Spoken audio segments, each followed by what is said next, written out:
Hello everyone. In this session, we'll discuss Taylor series and the expansions.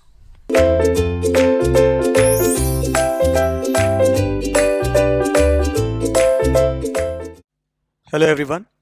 In this session, we'll discuss Taylor series and the expansions.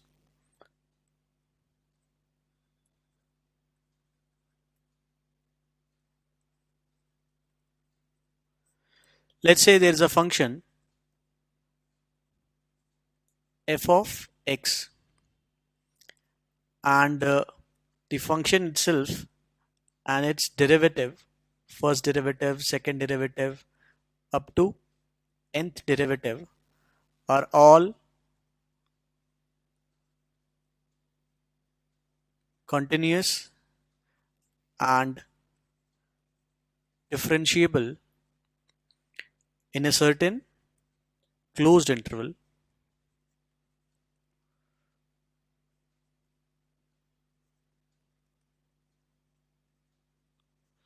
Let's say it contains which contains point A. Then the Taylor series expansion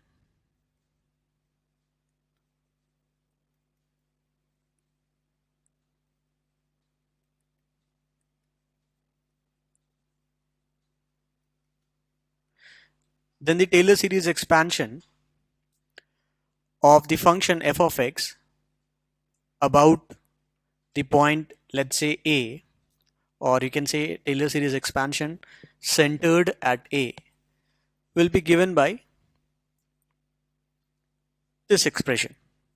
So centered around the point A, the Taylor series expansion of f of x is given as f of A, so x is equal to A, plus the first derivative of f at x equal to A into x minus A, the second derivative at A divided by 2 factorial into x minus A square, third derivative at A divided by 3 factorial x minus A cube. So in general, you can see that this is nothing but f nth derivative of A, f of A, nth derivative of f of A divided by n factorial into x minus A to the power of n. So n starts from 0. Like you can see, this term is 0th derivative of the function at x equal to A divided by 0 factorial and into x minus A to the power of 0. So that is 1, simply 1, right? And it will go on like this.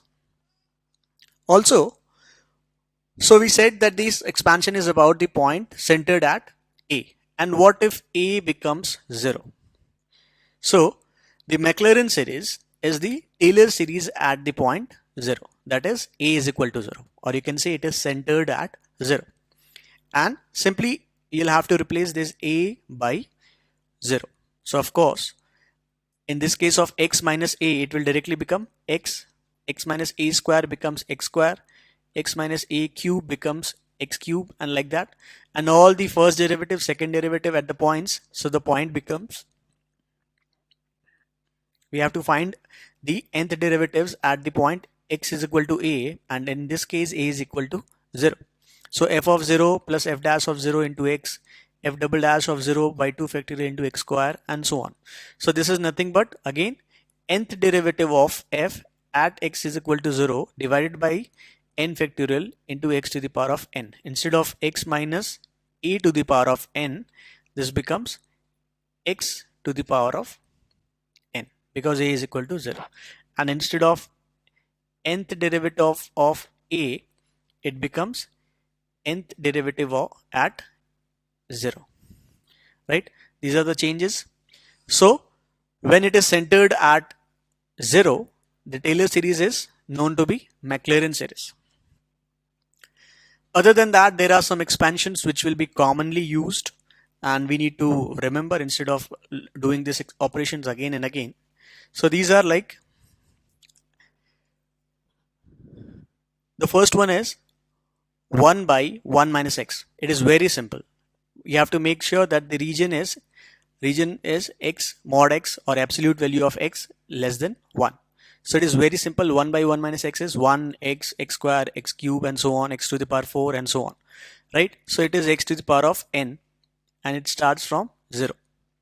And in the second case, it is x to the power n into minus 1 to the power of n. So every alternative or every odd term is having a sign of minus, and the region of convergence is same.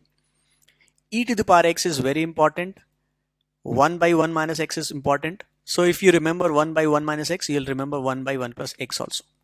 Now e to the power x is 1 plus x square by 2 factorial plus x cube by 3 factorial plus x to the power 4 by 4 factorial and so on. And x can be between minus infinity to infinity, or the absolute value has to be less than infinity. The other one is sin x and cos x. I'll explain sin x and cos x from e to the power x only. Let's see. For sin x, start taking the odd terms of e to the power of x, that is x minus x cube. Let's discuss the terms first. X cube by 3 factorial, x to the power 5 by 5 factorial, x to the power of 7 by 7 factorial. And what we can do is, or what we have to do is, we will take the alternative terms with negative sign. So plus, minus, plus, minus, plus, minus, and so on. So every odd terms of e to the power x is taken for sin x, and every even terms of e to the power x is taken in cos x. Again, the sign will be in the same order, alternative order, plus, minus, plus, minus, plus, minus. This is fine. This is fine. This is fine. These two are also important, and this is very simple. All you have to do is, once you remember sin x and cos x, you will remember sin hx and cos hx. It's the only thing is, these hyperbolic functions will have all the terms being positive, right? And the region of convergence is still same. So if you have any confusion whether which one is to be taken for sin x and which alternative terms are to be taken for cos x, you can see when sin x for x tends to 0, it is 0, and when cos x tends to 0,